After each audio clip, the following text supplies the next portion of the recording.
Dice el necio en su corazón, no hay Dios. Se han corrompido. Hacen obras abominables. No hay quien haga el bien. Salmos capítulo 14, versículo 1.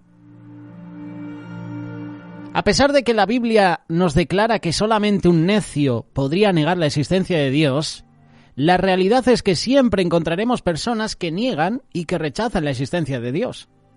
El objetivo principal, por ejemplo, de la apologética, es decir, de defender nuestra fe, no es demostrarles que son unos necios al negar que Dios existe, sino mostrarles argumentos bíblicos, argumentos espirituales, pero también argumentos naturales y lógicos que lo hagan reconocer la realidad de la existencia de Dios. Primeramente tenemos que comprender conceptos muy importantes, el famoso ateísmo y el agnosticismo. Ateo es una persona que niega completamente la existencia de Dios, y un agnóstico es alguien que afirma que no hay suficientes pruebas para comprobar la existencia de Dios, pero tampoco para negarla. Es decir, que es una persona llena de dudas, que no cree en Dios, pero que tampoco lo niega.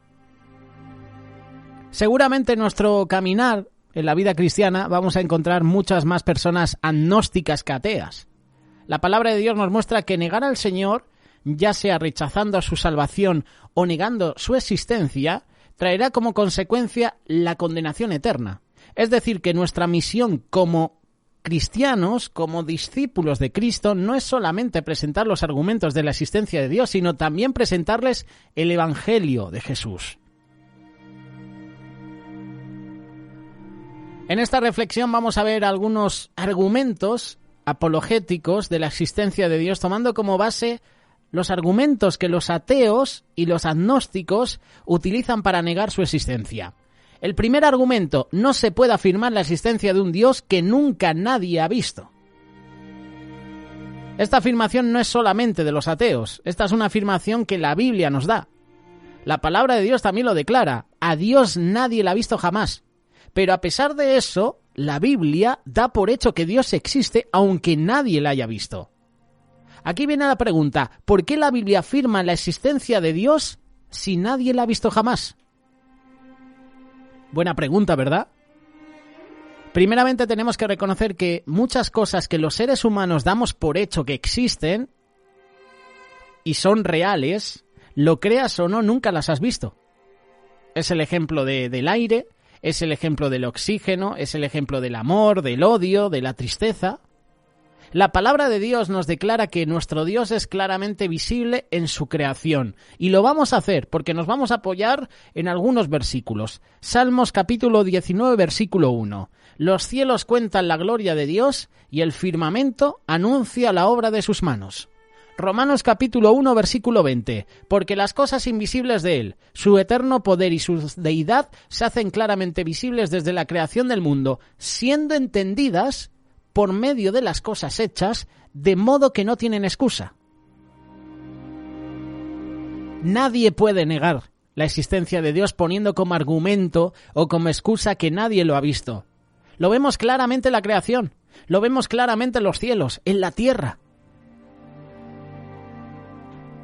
Un ejemplo de una persona atea es el ya fallecido científico Stephen Hawking, quien se declaró ateo. Dijo en una entrevista: antes de morir, tenemos esta vida para apreciar el grandioso diseño del universo y por eso estoy extremadamente agradecido.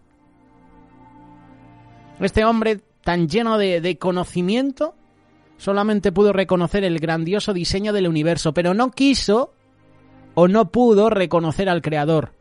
No quiso reconocer la existencia de Dios. Citando nuevamente las palabras de Stephen Hawking, las leyes de la física pueden explicar el universo sin la necesidad de Dios. Él afirmaba que el Big Bang fue el comienzo de todo. Él afirmaba que la solución más simple es que no hay Dios, que nadie creó el universo, que nadie dirige nuestro destino. Y como sabemos, Stephen Hawking se equivocó. La realidad es que al observar el diseño, al observar el orden, la perfección del universo, al observar, por ejemplo, el cuerpo humano, los procesos naturales biológicos, solamente nos pueden hacer reconocer que hay alguien que crea, que controla. Podemos reconocer la mano de Dios como creador. Luego hay otros que dicen que descendemos del mono. No sé, yo no. Será el que lo dice, pero yo no desciendo del mono. Ni del chimpancé, ni del orangután. Y luego te presentan películas, del planeta de los simios, del origen de los simios, que todos descendemos del mono, ¿sabes? Unos dicen del Big Bang, otros de los monos. ¿Lo próximo que será? No lo sabemos. Pero todos se están encargando de desviar que nosotros afirmemos con nuestros labios, con nuestra conducta, con nuestra vida, que Dios existe. Ese era el primer argumento.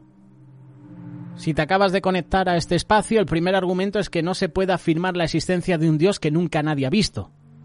Esos son los argumentos apologéticos de la existencia de Dios, tomando como base los argumentos que los ateos y los agnósticos utilizan para negar su existencia. Este es el primer argumento. El segundo, parecido. Si existe un Dios bueno y justo, ¿por qué hay tanta maldad e injusticia en el mundo? Es la frase o es la pregunta que más se hace la gente. Si Dios es real, ¿por qué hay guerras? Si Dios es real, ¿por qué hay pobreza? Esto es uno de los argumentos más utilizados en contra de la existencia de Dios. Pero la realidad es que en este argumento hay primeramente una respuesta en sí mismo. Tú analiza la pregunta. Si existe un Dios bueno y justo, ¿por qué hay tanta maldad e injusticia en el mundo? Si todos sabemos que en el mundo se cometen maldades e injusticias, ¿quién puso en nosotros la conciencia de lo justo y de lo injusto, de lo bueno y de lo malo? ¿Cómo podemos saber lo que es bueno o lo que es malo? Muchos podrían responder que esto es algo que se aprende en la sociedad, que es algo cultural, pero el concepto de bien y del mal, de justo e injusto, es algo universal. No depende de culturas, no depende de un lugar. Es algo inherente en el ser humano. Tú con este argumento, con esta respuesta, ya desmontas el segundo argumento de los ateos, de los agnósticos. Si existe un Dios bueno y justo, ¿por qué hay tanta maldad e injusticia en el mundo? Es por nosotros, no es por culpa de Dios. Nosotros tenemos el libre albedrío de escoger lo bueno o lo malo. Hay un versículo que me encanta y siempre se me olvida, pero más o menos lo recuerdo. Dice la palabra que el Señor pone delante de nosotros el camino de bendición y el camino de maldición. Y luego responde otra vez Dios diciendo, escoge pues el camino de bendición. O sea, el Señor nos está diciendo, oye, tienes aquí los dos caminos, el bueno y el malo. El Señor te dice luego, escoge el bueno. Pero nosotros tenemos el libre albedrío de escoger el bueno o el malo. Son decisiones. El mundo está así por ti y por mí, no por culpa de Dios. ¿No será que hemos dado la espalda a Dios y solo nos acordamos de Él cuando las cosas van mal? Ahora te presento el argumento apologético. Hay alguien que tiene el carácter moral para definir lo que es bueno y malo en el mundo y que ha puesto en nosotros esa capacidad para diferenciar lo justo de lo injusto, lo bueno de lo malo. Ese alguien no puede ser nada más o nadie más que Dios. Y lo vamos a leer en Romanos capítulo 2, versículos 14 y 15. Porque cuando los gentiles que no tienen ley hacen por naturaleza lo que es de la ley, estos, aun cuando no tienen la ley, son ley para sí mismos, mostrando la obra de la ley escrita en sus corazones, dando testimonio de su conciencia y acusándoles o defendiéndoles sus razonamientos. La maldad de los hombres y las injusticias no demuestran que Dios no existe. Lo que demuestran es la necesidad de conocer al Dios verdadero que tenemos todos los seres humanos. A pesar de la maldad, a pesar de las injusticias que hay en el mundo, también podemos conocer millones de personas que su vida fue transformada al reconocer a Jesús como su Señor y Salvador. Hay millones de pruebas imposibles de negar de vidas transformadas por el poder de Dios. Tú y yo somos un milagro de Dios. El cristianismo tiene pruebas innegables del poder transformador de Dios en la vida de los seres humanos, algo que ni el ateísmo ni el agnosticismo pueden presentar. Segunda de Corintios, ya con esto termino, capítulo 5, versículo 17.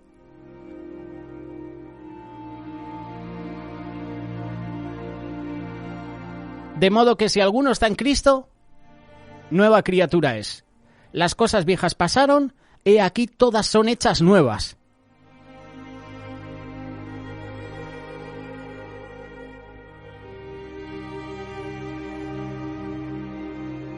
Esta es la reflexión que queríamos presentarte en este día. Demostrar que Dios existe, a pesar de que hay personas ateas, agnósticas, que digan lo contrario. Ateo es una persona que niega completamente la existencia de Dios. Un agnóstico es alguien que afirma que no hay suficientes pruebas para comprobar la existencia de Dios, pero tampoco para negarla. Es decir, que una persona, en este caso un agnóstico, está llena de dudas. No cree en Dios, pero tampoco lo niega. En algún momento nosotros hemos sido ateos, agnósticos. En algún momento nosotros hemos tenido dudas. Las tuvo Juan el Bautista cuando le metieron en la cárcel. Afirmaba que Jesús era el cordero que quitaba el pecado del mundo antes de bautizarlo, pero cuando Herodes le mete en la cárcel duda. Y por eso envía a sus discípulos a preguntar, ¿es Jesús el Mesías? Oye, ¿eres el Cristo o estamos esperando a otros? Y es que cuando hay dudas, cuando llegan las pruebas a nuestra vida, dudamos de la existencia de Dios. Si quieres dejar algún comentario, alguna reflexión, si me he equivocado en algo, pues oye, me puedes corregir, me puedes enviar un WhatsApp al 607-824-824. También puedes comentar a través de YouTube en el canal de Radio Solidaria Oficial.